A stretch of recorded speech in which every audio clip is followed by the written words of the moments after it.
এটা যদি জাইমা রহমান হইতো প্রধানমন্ত্রী কি বসে থাকতো? আমার মতো দর্শকরা তাদের মা বোনকে দর্শন করতেও দ্বিধা করবে না, যেহেতু একটা বাচ্চাকে দর্শন করতে দ্বিধা করে না, তাদের মা বোনকে দর্শন করা তাদের কাছে কোনো ব্যাপারই না। তার বাবা পূর্ব দৃষ্টান্ত দেখে আসছে, পূর্বে বিচার হয় নাই, এখনো বিচার হবে না। আমাদের সরকার ব্যবস্থা, আমাদের আইনি ব্যবস্থা সবকিছুই দুর্বল। কেন?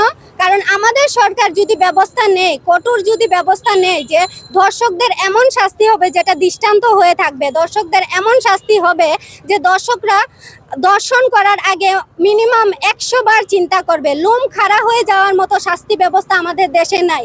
আমরা দেখতেছি ছেলেরা দর্শন করতেছে, মা বাপ আইনজীবীর পিছনে দৌড়তেছে। ওই আইনজীবীদেরও শাস্তি দেন, দর্শকদেরও শাস্তি দেন। তারা কেন জানে সে দর্শন করছে, তারপরেও তার কেসটা কেন তারা তার পক্ষে হয়ে কেন লড়ে? আর দর্শন হচ্ছে গিয়ে খুবই একটা মর্মান্তিক ঘটনা, তার উপরে হচ্ছে বাচ্চাদের দর্শন। এটা তো মুখে আনতেও লজ্জা লাগে। আমরা জাতি হিসেবে লজ্জিত। কেন?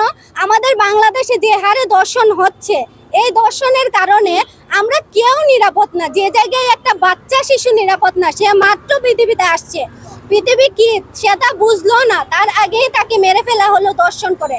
পুরুষরা কতটুকু নিচু, আমার মতে প্রত্যেকটা পুরুষের লজ্জিত হওয়া দরকার, যে তাদের দর্শন করার আগে একবার চিন্তা করা দরকার, এটা যদি আমার মা হতো, এটা যদি আমার বোন হতো, আমি কি এরকম করতাম?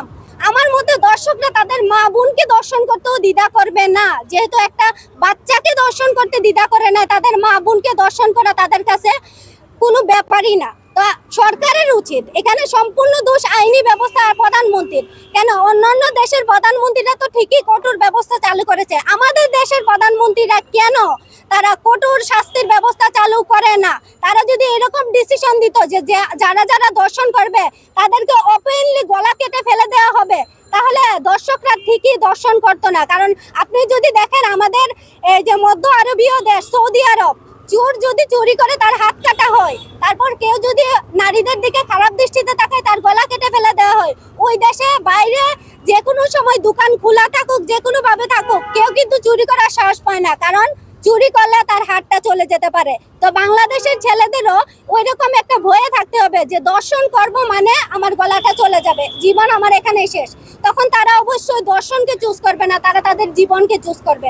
আর দর্শন করতে তারা 100 বার চিন্তা করবে। এখানে সম্পূর্ণ দোষ প্রধানমন্ত্রীর। প্রধানমন্ত্রী কেন এটার বিরুদ্ধে কঠিন শাস্তির ব্যবস্থা চালু করে না? এটা যদি প্রধানমন্ত্রীর মেয়ে হইতো তাহলে কি প্রধানমন্ত্রী বসে থাকতো? এটা যদি জাইমা রহমান হইতো, আজকের প্রধানমন্ত্রী যে তারেক রহমান, এটা যদি জাইমা রহমান হইতো, প্রধানমন্ত্রী কি বসে থাকতো? ঠিকই ওর কেল্লাটা ফালাই দিত। তাহলে প্রধানমন্ত্রী এখন কেন বসে আছে? প্রধানমন্ত্রী তো একটা বক্তব্য শুনি নাই যে এই মেয়েটা দর্শন হয়েছে, এই ছেলের গলাটা ফালাই দেওয়া হবে। কেন? উনি চাইলেই তো পারে। আর এমন কোনো মানুষ আছে যে নিজে দর্শন করছে, সে দর্শন করার পরও তার ফালাই না দেয়, তারা যেন মৃত্যুদণ্ড না দেয়, তার বিরুদ্ধে মানুষ একটা কথা বলবে? উনি যদি এটা করে তাও এটা দৃষ্টান্ত হয়ে যাবে যে একজন প্রধানমন্ত্রীর কাছে আমরা আদর্শ বিচার পাইছি। তার বাবার যে হাজারি, তার বাবা বলতেছে আপনারা বিচার করতে পারবেন না, কারণ তার বাবা পূর্ব দৃষ্টান্ত দেখে আসছে, পূর্বে বিচার হয় নাই, এখনো বিচার হবে না।